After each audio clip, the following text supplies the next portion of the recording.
Hello, hello, hello. Good to be here. Thank you for watching. We are New Smyrna Beach, Florida on a horribly threatening weather day. But I come from the school that if it's not raining, it's safe. And that's really not great because lightning can strike 20 miles from the cell. But anyways, I am out here. I am by myself where I thought I was, and then I was flanked by 4 other metal detectorists. I hate when they do that to me, but irregardless, I hit a target right off the bat in front of them, and look what's in this scoop. I am shocked. I did not expect it. Bracelets is not something I find a lot of. And yeah, was it an anklet? What is it? And I realized it's a baby's bracelet. And this little baby's 2 years old, and I feel so bad because it's probably from the grandparents for a christening or something, and gotta find her. You know anybody with a kid that's 2 year old named Danielle? Contact me.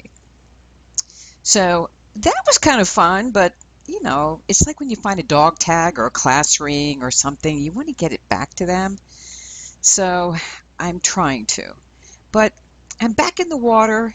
You know from my other videos, I love to water hunt. I am a beach metal detector through and through. I am methodical. I am slow and patient, and it pays off. And it pays off. And extracting from the water can be difficult. Having a good shovel is key. Having patience is a bigger part of this. And there's a lot of disappointment, as there is joy. So in this case, is it something I really, really wanted? Hey, you know what? It's a modern coin nickel. It is what it is. Better than a piece of aluminum can. Can't do anything with that. So I'm happy with that. So I'm like a dog looking for that bone, and I'm hovering near the water today. And a lot of my decisions have to do with the tides and the tide cycles and how they fall, etc. So I'm expecting to find a lot of pull tabs and slaw and that. It seems that we have some detector people that don't like to pick it up. So I'm on a hit here. I don't know. I'm not hopeful what it could be. I mean, it's probably aluminum or something, or bottle cap or something, because that's normally what it is. I mean, I'm tired of hoping for Liz Taylor's diamond because then I just set myself up for disappointment. So, you just don't know what to expect, and you're just kind of flat about it, because you don't want to be disappointed. A way of protecting ourselves. And this day wasn't any different. I'm finding and I'm extracting. I'm finding and extracting, trying not to think about what it could or could not be. In this case, the pinpointer detector had to come out because if you find a post earring, it's really small. So I'm thinking that's what it is. And voila, a ring! Oh, you know how I feel about rings. But I can tell right off the bat that it's a junker metal. As we say, alternative metals. Not what I would like. No value. But you know what? It's still cool. It goes in my ring collection. And don't tell anybody. I'm a few videos behind posting. But so far, as of this recording, I have found 36 rings. So, they're not all great, but, Oh, and by the way, what am I doing? I have a GPS. I mark every good find on a GPS. Why? Because I'm analytical, and you'll be surprised when you collect data points, the story it tells. So I'm very science-oriented. If you know about my other career, I have brought this over into metal detecting, and it's worked out really well for me. There's a huge science component to the metal detecting sport. It's not as random as you think it is. And if you really want to get great at this sport, open yourself up to science. That's about all I can say. It works. Back in the water because I can access the water, but it doesn't always mean that this is where I should be. It has a lot to do with what has happened 7 days prior. So today's a water day based on statistical computations, and that's how I would do it. That's when you might see me here, then there, and I'm not consistent. So for those that stand afar trying to figure out what I do and how I do it, good luck to you. Good luck to you. But I really like this ocean extracting. Now, yeah, you get beat up and you got the undercurrent, and you really got to give enough berthing from the target so you don't damage it. Um, so that kind of complicates it when you don't really have good visuals when you're in the water. So you're really relying on the pinpointer of the machine and your ability to drive that shovel in the right proximity with the undertones and currents working against you. So it's a recipe for disaster or a recipe for success. A lot of people don't like it, by the way. They'll go so far in and that's it. Not me. And in the wintertime, I am known to go in with a full wetsuit. Doesn't bother me. It's the sharks that bother me. But other than that, I like it because my odds of finding something good is 1 in 25, middle of the beach 1 in 40, up in the dry sand 1 in 80. In this case, hey, what am I going to do? Plucked another coin, but okay. It's just helping me hone my skills more and keeping me in target shape. And on to the next target. You'd be surprised. The patience pays off because a lot of hunters don't go into the water because of the difficulty. And oftentimes you're digging nothing because it's a sand flea, which actually comes up as a 12 on an Equinox 800.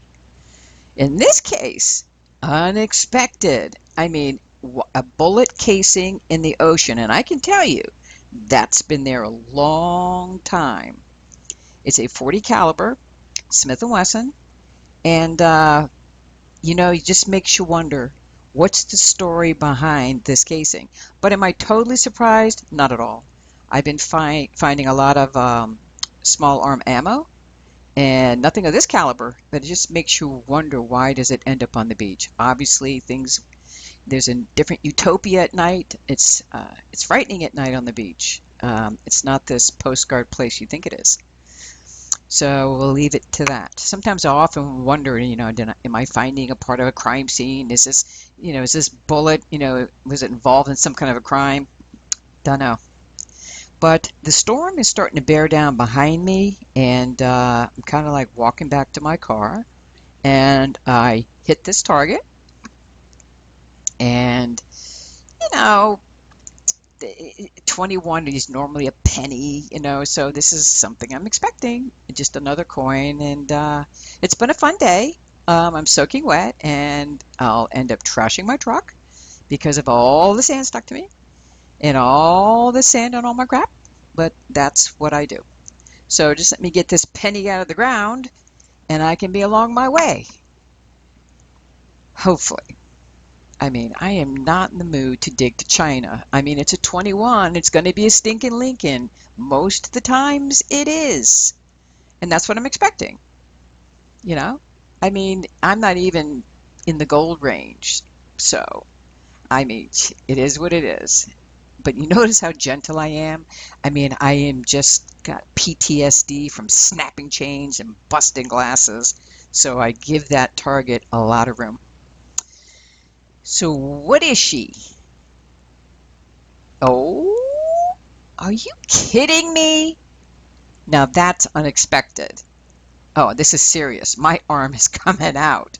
What is it? And it's big. Oh, please don't be a junker metal. And it's not.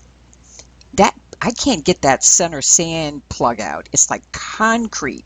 I'm scratching at it, and it just won't budge. It's like a concrete plug. Pop, there it went. Look at this ring. Isn't she a beauty? You know what? This looks handmade. This doesn't look like it's been mass manufactured. With all that sand, I can't read nothing in the sun. But it looks like sterling. It's not in bad shape at all. The tarnish is minimal. A lot of sand. There's a lot of open spaces in this. It looks like a double band of some sort. And this is going to my jeweler. I know, my gosh, I can't believe it. I can't believe it came up as a 21. That's nuts. Look at this now. It is polished. It's cleaned. Always like to see that stamp at 925. I would rather 14K, but not today. But wow, that's probably the best sterling ring, a double band, handmade, probably a one-off that I've ever found. And you know, this would just, the joy of this would just carry me through until my next wonderful find. Because you don't get these every time you go. You don't get them every week or every month. I mean, something like this, and the amount of detectors, and how people can't afford high-end jewelry anymore, and it's such a joy to get this piece. So here's my wrap-up. I got one sinker, the bullet, and two rings, and the baby bracelet, a tire valve stem, a piece of a drawstring thing on board shorts, and a Versace earpiece, pull tab, some coins. The keys and the pliers did not come into the film because Dum Dum Me did not stop the video when I was in the water and I ran out my memory card. You gotta love me. I do this all the time and I keep saying, bring an extra card with you. Haven't done it yet? I'll learn. But this was a great day. A zipper and a couple of tent stakes. It's just great because, you know, we're in October. It's the end of the year. The crowds are gone. We're kind of picking up the scraps of what's been left behind. We're enjoying some extreme high tides and extreme low tides, and the sand shifting and moving, and some of these storms coming through might even make it greater. So we're just kind of like hunting for scraps at this point, and you gotta be okay with that. You gotta be. If I find something great, but the best part of my day was I was out, I was about, I didn't kill anybody, and I wasn't killed. Amen. But to find two rings and a baby bracelet, I'm happy. But I'm even happier to do what I do, and that is sharing my passion. Thank you for watching. Please subscribe, like it, hate it, comment, but we'll see you next time.